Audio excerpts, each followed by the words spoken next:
Ясир отбасының басынан кешкендері. Ясир Меккеге Йеменнен келіп, Мағзұм руынан Әбу Хусайфа ибн Мұғираны паналанғанды. Кейінірек Әбу Хусайфа оны күңі Сумайямен үйлендіреді. Олардан Әммар және Абдулла есімді екі ұл туады. Ясир отбасымен бірге мұсылмандықты өз еркімен қабылдайды. Бірақ мағзумдар олардың бұл әрекетін теріс көріп, ауыр азапқа душар етеді. Мағзум мүшриктер иманнан, исламнан бас тартқызу үшін күннің ми қайнатқан аптабында ыстық құмға Ясирді бала шағасымен қоса жатқызып қинайды.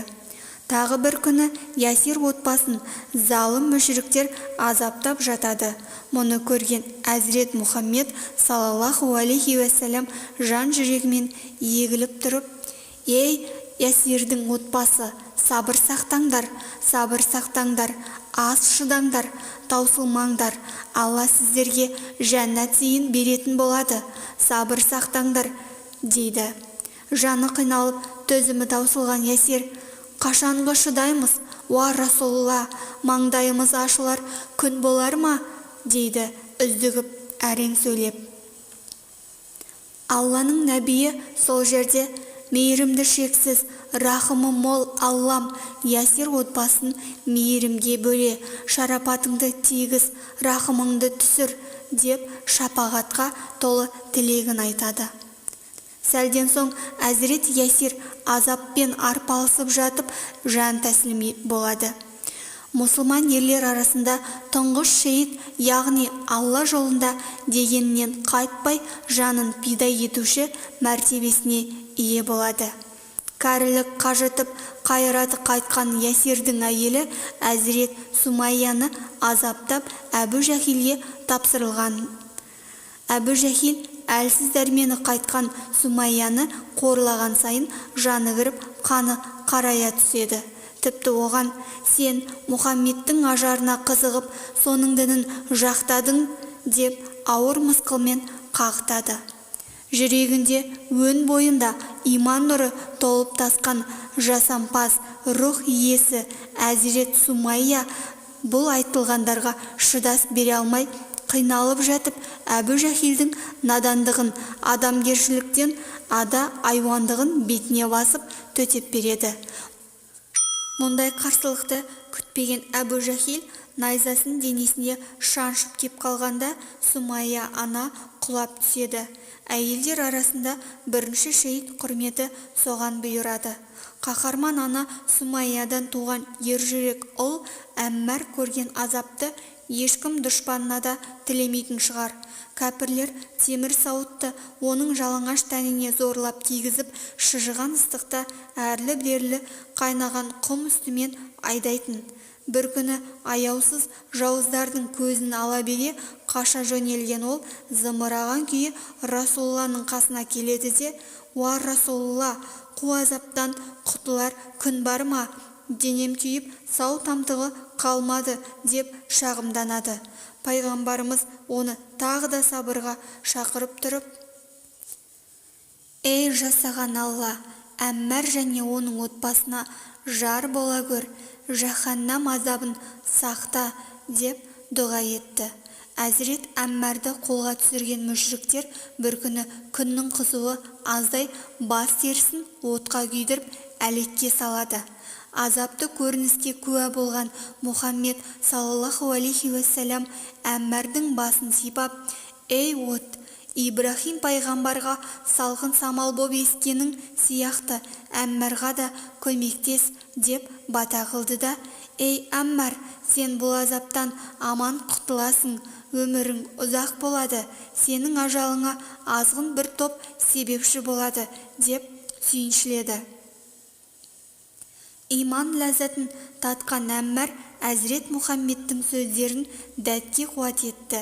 Пайғамбар айтқандай, Әммар араға ұзақ жылдар салып Сыффын шайқасында қаза тапты. Әмірдің қайсарлығы кәпірлерді ашындыра түсті. Отқа салса күймеген, суға салса батпаған жігіттің жігерін жасыту мүшриктерге оңай түскен жоқ. Әмірдің ішкі күйзелісі бір Аллаға және өзіне ғана аян еді. Діні мен ділін қорғап қалу үшін қасарысып баққанымен зәуде бір көз жасына ерік беретін. Сондай сәтте байқап қалған пайғамбарымыз: «Ей Әммар, кәпірлердің қорлығы өтті ме? Сенің жолың сара жол, алда-жалда тағы да кәпірлер тұтқындап азаптар болса, сен солардың айт дегенін айтып құтыл» деп рұқсат береді. Бұл Әммардың өмірін сақтап қалу үшін берілген рұқсат еді. Арадан бірнеше күн өткенде Әммар айнала торуылдаған мүшриктердің қолына түсіп қалады. Соққыға жығып, жалғыз жігітке жабылып құмарларын тарқатқан соң, Мұхаммедке саллаллаху алейхи уассалам тіл тигізіп, оның дінін жоққа шығар, Лат пен Узаға табынудың дұрыс екенін мойында, әйтпесе мұнан соң өмірің ит қорлықпен өтеді деп тықсырады.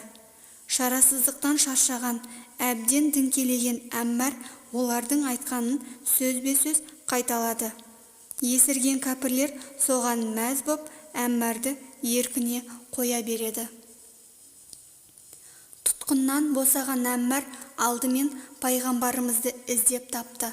Басын салбыратып салы суға кеткен ол кінәлі адамдай жалтақтап тұрады да: «Уа Алланың елшісі, сенің рұқсатыңмен мүшриктердің айт дегенін айтып құтылдым. Бүйтіп құтылғанша өмір бойы азаптанғаным артық еді-ау» деп отыра кетті. Жүрегінің түкпіріне иман нұрын ұялатқан Әммардың сол сәттегі ішкі жан арпалысымен тілмен айтып жеткізу мүмкін емес. Кінәлі жандай көзін төмен салған күйі тебіреніп тұрды. Оның ойлы жанарынан мүшриктердің қорлығын құтылдым-ау, Алланың азабынан қалай құтылармын дегенді оқуға болар еді. Сүйікті пайғамбарымыз саллаллаху алейхи уассалам мүшриктердің сөзін сөйлегенде өзіңді іштей қалай сезіндің деп сұрады. Әммардың жауабы: «Тілім қайталағанымен жүрегім қан жылады, иманым жүрегімнің түкпірінде ғой». Мұнан соң Алла Расулы: «Мұңайма Әммар, кәпірден тілеген тілегіңмен айтқанда жүрегімен қостамаған болсаң, Алла сені кешірер. Тағы да ұстап жаныңды қинайтын болса, сендердің дегендерің болсын деп басыңды арашалап ал» деп Әммардың көңілін демдеді. Осы оқиғадан соң іле-шала Құранның төмендегі аяты түсті.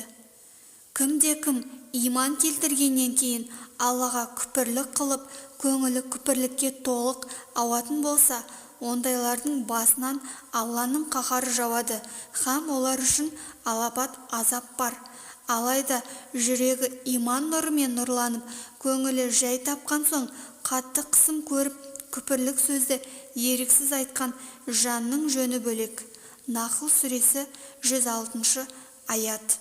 Аятта қиын жағдайда қалған мұсылмандарға рұқсат берілген. Жау қолына түсіп, жанына, тәніне залал келсе, көңілін пәк тұтып, тілімен күпірлік сөзін айтуға болады.